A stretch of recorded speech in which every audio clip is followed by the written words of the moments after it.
राक्षसों का राजा बलि है और जिसके 99 यश में पूर्ण हो गए, 100वें की बारी है महाराज। और जब 100वें की बारी है तो इंद्र पहले वाला था, बड़ा हैरान हो गया है।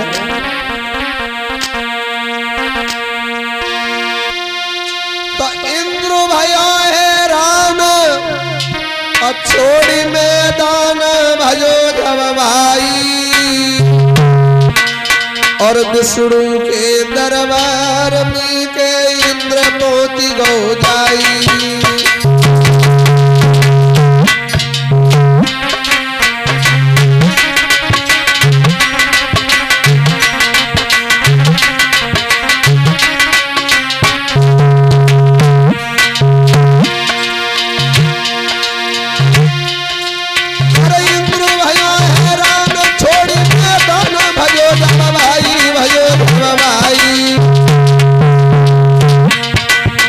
विष्णु के दरबार में के इंद्र पोती हो जाई, अरे विष्णु के दरबार में के इंद्र पोती हो जाई।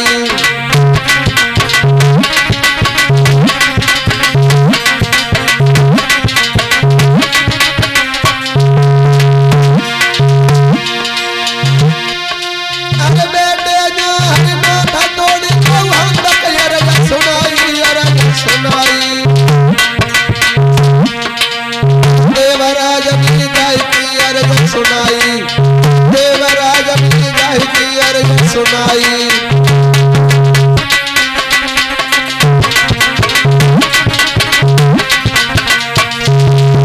अरे भैया दोस्तों, देवराज इंद्र भागने लगा है और ये भाग करके भगवान विष्णु की शरण में पहुंचाए हैं। जवाब दिया देवराज इंद्र, कहिए आप आज बड़े दिनों के बाद आए हो?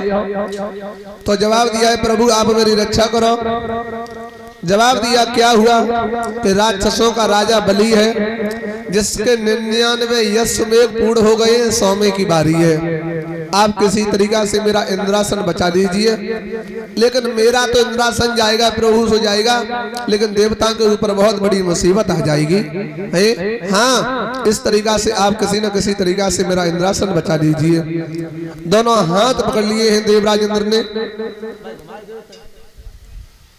याद रहे बंधुओं, जब दोनों हाथ पकड़े हैं तो हुआ ऐसा, एकदम से पैर पकड़ लिए हैं देवराज इंद्र ने भगवान विष्णु के, और जवाब दिया है भगवान अरे कर जोर की गिरा रे सो माई,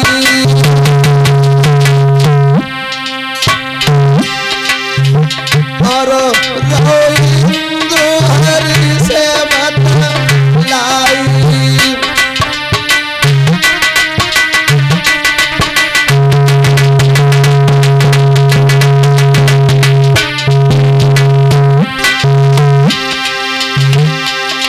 देवतन पे मुसीबत आई, आई आई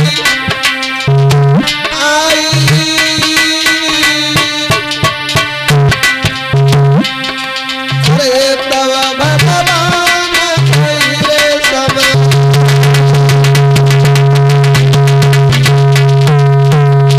भैया देवताओं के राजा ने कहा इसलिए मेरी आप मदद करो। हाँ, तो भगवान कहने लगे हैं पागल हो, जो व्यक्ति धर्म के काम में आगे जा रहा है बेटा, उसमें तुम्हारी नानी काय को मरी जा रही है? जो व्यक्ति धर्म के काम में आगे जा रहा है बेटा, उसे जाने दो। तो जवाब दिया प्रभु वो बात नहीं है, फिर क्या बात है? तो समझा करके जवाब दिया है एक बात कहे। हाँ हाँ सुना महाराज।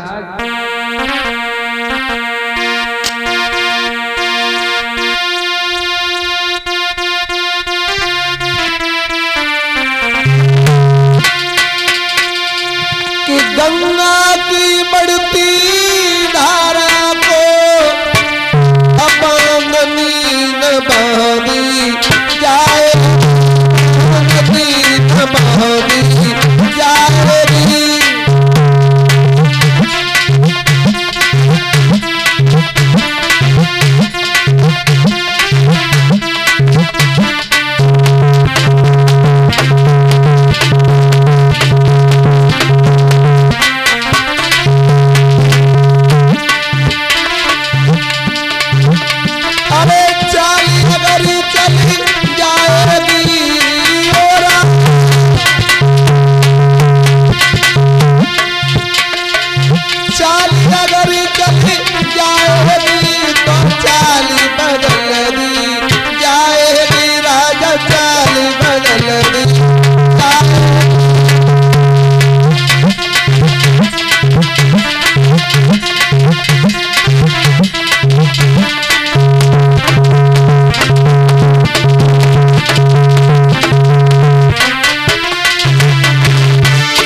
समझा करके जवाब दिया कि गंगा की बढ़ती धारा को बांधनी न मानी जाएगी, और चाल अगर चली जाएगी तो चाल बदल दी जाएगी। मुझसे जितना संभव होगा हम दोनों ही प्रण पालूंगा, असुर लोक बचाने के कारण दूसरा लोक दे डालूंगा।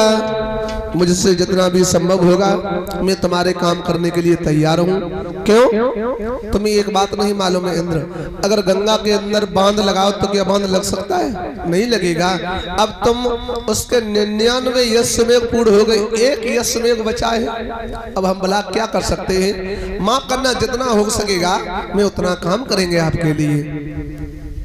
मेरे भागवत के प्रेमियों, अब हुआ ऐसा, इधर भगवान नारायण राजा बलि को छलने के लिए चले हैं, राजा बलि को छलने के लिए चले हैं, कपट करने के लिए चले हैं, नारायण जा रहे हैं। साथियों, हम आपको एक बात बता दें, परीक्षित महाराज जो ये राजा बलि थे महाराज, अपनी माँ के गर्भ से पैदा नहीं थे, ये अपने पिता के गर्भ से पैदा थे।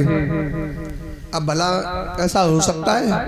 हो सकता है। हाँ, राजा बलि के पिता का नाम था महाराज बैरोचन।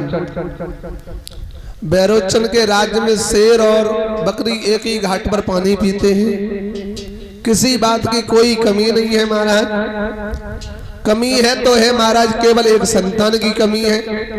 उनको कोई संतान नहीं थी, गैर संतानहीन थे महाराज। कौन? महाराज गैर संतानहीन थे, उनके कोई संतान पैदा नहीं हुई थी महाराज, याद रहे।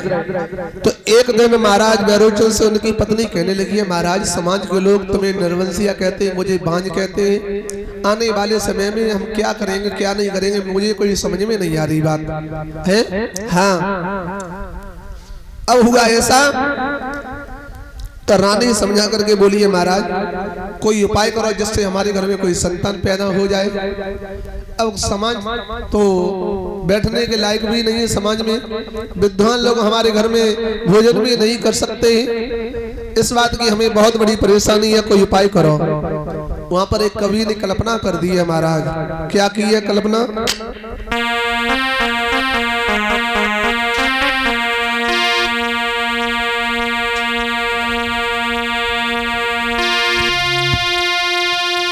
अरे नैया सोनी सोनी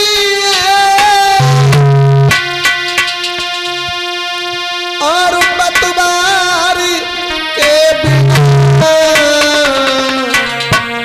और जैसे दुल्हन सोनी सोनी है वरदार के दुल्हन सोनी।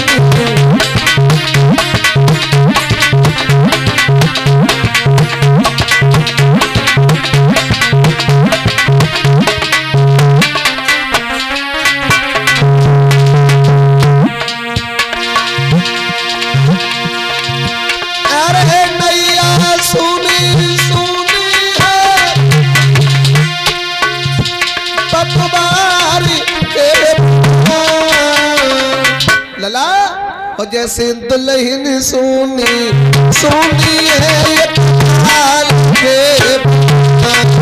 जैसे दुल्हन सोनी।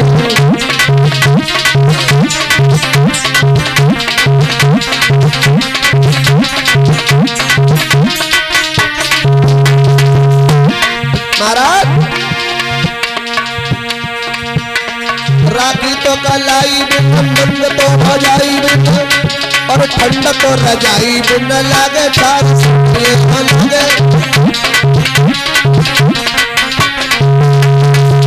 याद रहे, राखी तो कलाई बिन, नंद तो भजाई बिन, और ठंड तो रजाई बिन लागे, चार सुनिए हो लागे चार।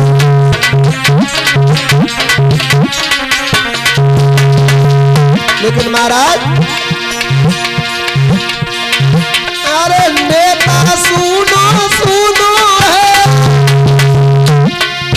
सरकार के बिना और जैसे दुल्हन सोनी सोनी है काल के, जैसे दुल्हन सोनी।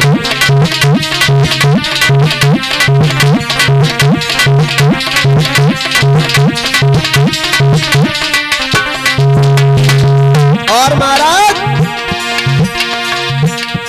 बाग एक माली बिन बराए थे, एक का गाली बिन, और ससुराल एक सारी बिन लगे।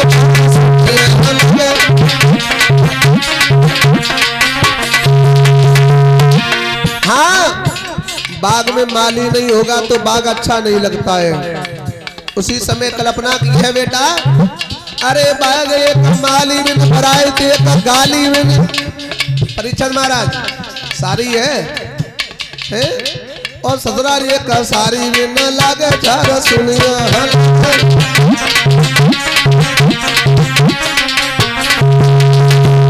और महाराज ओरे छत्री सुनो सुनो तलवार के,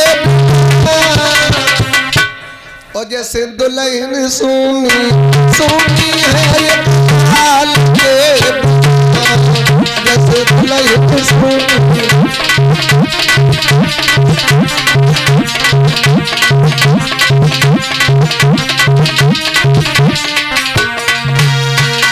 याद रहे तो मैया रोने लगी है। महाराज बैरोचन घर से बाहर निकले हैं, जंगल की ओर पहुंचे हैं। तो जंगल की ओर पहुंचे, उधर से एक महात्मा जी आ गए थे। जवाब दिया, बेटा कहाँ जा रहे हो संध्या के समय? बोले प्रभु मैं मरने के लिए जा रहे हैं। क्यों बेटा मरने के लिए क्यों जा रहे हो? बोले जवाब दिया, हमारे कोई संतान नहीं है इसलिए मरने के लिए जा रहे हैं। वाह भाई वाह, संतान नहीं है तो मर जाओगे, मरने से क्या संतान हो जाती है? तो मरने के लिए आए हो? अरे सुख देना न देना दे करके छीन लेना, ये परमपिता परमेश्वर की अनुकंपा होती है। और तो मरने के लिए क्यों आए हो? बोले जवाब दिया, मेरे कोई संतान नहीं है। हाँ मरो ना, फिर क्या करें? जाओ घर लौट जाओ। बोले घर ऐसे नहीं जा सकते हैं। क्यों? बोले नहीं जा सकते हैं, आज हम मर जाएंगे। मेरे जीते जीते मेरी पत्नी रोए तो मेरा जीना जीना नहीं, मर जाए वही अच्छा है। बेटा हाँ एक काम करो। क्या? संत महात्मा ने अपनी झोली से एक फल निकाला है, पकड़ा दिया। बेटा अपनी पत्नी को ये फल खिला देना, जाकर के तुम्हारी पत्नी समय अनुसार गर्भ धारण हो जाएगी। सच बोल रही हो? बोले बेटा संत कभी झूठ नहीं बोलते, लेकिन ये फल तभी सही होगा, ये फल तभी असर अपना दिखलाएगा। इस फल को कोई देख ना पाए, इस फल में हवा ना लग पाए। तुम देख सकते हो, तुम्हारी पत्नी देख सकती है, और तीसरा कोई ना देख सके। हाँ और एक चीज, इसमें हवा लग गई तो ये फल खंडित हो जाएगा। क्या? हाँ वहां से भगवान की कृपा से वो संत ने फल दिया है, लेकर के चले आए। जैसे ही रास्ते में जा रहे थे, प्रभु को कुछ और मंजूर था महाराज। वहां पर बड़ी तेजी से आंधी आ गई तो एकदम से महाराज बैरोचन घबरा गए। जब काफी आंधी बारिश होती है, बादल गरजता है, तो हमें तुम्हें डर लगने लगता है। वैसे ही महाराज बैरोचन को डर लगने लगा। सोच गए, वो बात भूल गए संत की। हुआ ऐसा,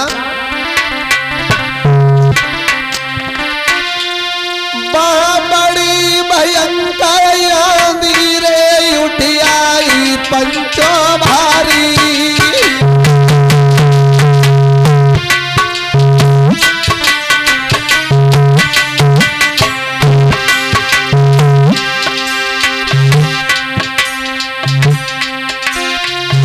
फल को रोकाई रे सोच रहो तपनारी।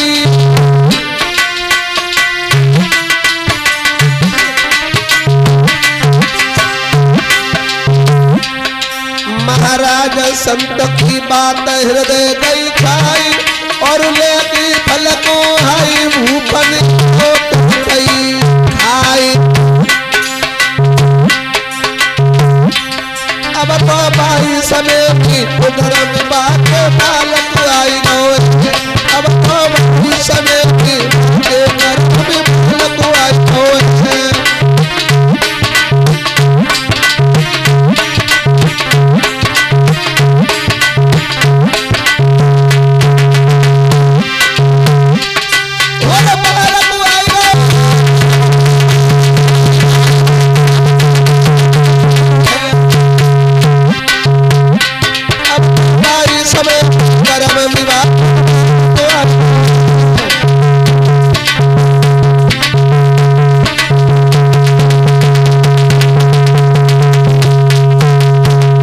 रे भैया महाराज बैरोचन समझ नहीं पाए उसके संत की बात, उस फल को स्वयं खा गई। और बाद में जब आंधी ब्यार शांत हुई तो दिमाग में झटका लगा, अरे भाई बात संत ने तो कही थी अपनी पत्नी को फल खिला देना, लेकिन हमने ये क्या कर दिया, उस फल को हम स्वयं खा गए। हुआ ऐसा, महाराज बैरोचन घर पर पहुंचे, अब तो चिंता में डूब गई, कहने लगे अब तो हमने बहुत बड़ा गलत काम कर दिया, कहीं खाना खा लेते कहीं नहीं खाते, वो चिंता ही लग गई। संत की बात, और संत की बात कभी झूठ तो जाती नहीं अगर सच्चा संत है तो। हुआ ऐसा, अब महाराज बैरोचन जो थे धीरे धीरे समय गुजरता चला गया, उनको लोक लज्जा लगी। हाँ, लोक लज्जा लगी है तो जंगल की ओर पुनः महाराज बैरोचन आए हैं। एक चिता बनाई है, चिता में महाराज लेटने गए। उधर से सप्तऋषि महात्मा आ रहे थे, संत लोग। हाँ, महात्मा आ रहे थे तो क्या देखा है, एक इंसान जल रहा है, आंखों के सामने भाग करके गए हैं। महाराज बैरोचन को उस चिता से बाहर निकाला, और जब बाहर निकाला तो उनके पेट को फाड़ा, तब उस बच्चा का जन्म हुआ है जिसका नाम बलि रखा गया। बलि इसलिए रखा गया कि अपने पिता की बलि लेकर के पैदा हुए थे। याद रहे बंधुओं, महाराज बैरोचन के पुत्र हुए हैं महाराज बलि। और महाराज बलि इधर जब राज्य के राजा बने हैं, हुआ ये, इधर भगवान विष्णु जो थे परीक्षित महाराज राजा बलि को छलने के लिए आगे बढ़े हैं। हाँ, राजा बलि को छलने के लिए आगे बढ़े हैं। तो भगवान ने क्या काम किया है, बोले ऐसे रूप में जाएंगे तो हम उसे छल नहीं पाएंगे। 52 अंगुल का रूप धारण किया है। कितने अंगुल के बने? 52 अंगुल के। नारायण राजा बलि को छलने के लिए जा रहे हैं। क्या क्या वस्त्र धारण किए हैं कवि ने कल्पना कर दी कि तन पर वे पीतांबर न रहा, छोटा सा पीला कमल है, वो शंख नहीं वो चक्र नहीं, वो शंख नहीं वो चक्र नहीं, हाथों में दंडक मंडल है।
भगवान 52 अंगुल के बनने के बाद शरीर पर पीतांबर नहीं है, पीले सा कम्बल है, शंख चक्र नहीं है, बदले में हाथ में कमंडल है, बैजंती माला नहीं है, तुलसी की माला डाली है। और इधर जब भगवान विष्णु आगे बढ़े हैं संत का रूप धारण करने के बाद, कहाँ पहुंचे हैं जाकर के महाराज? राजा बलि के दरवाजे पर। 52 अंगुल के हैं। एक डौड़ी बांध से भेंट हुई है। डौड़ी बांध को जानते हो? नौकर से।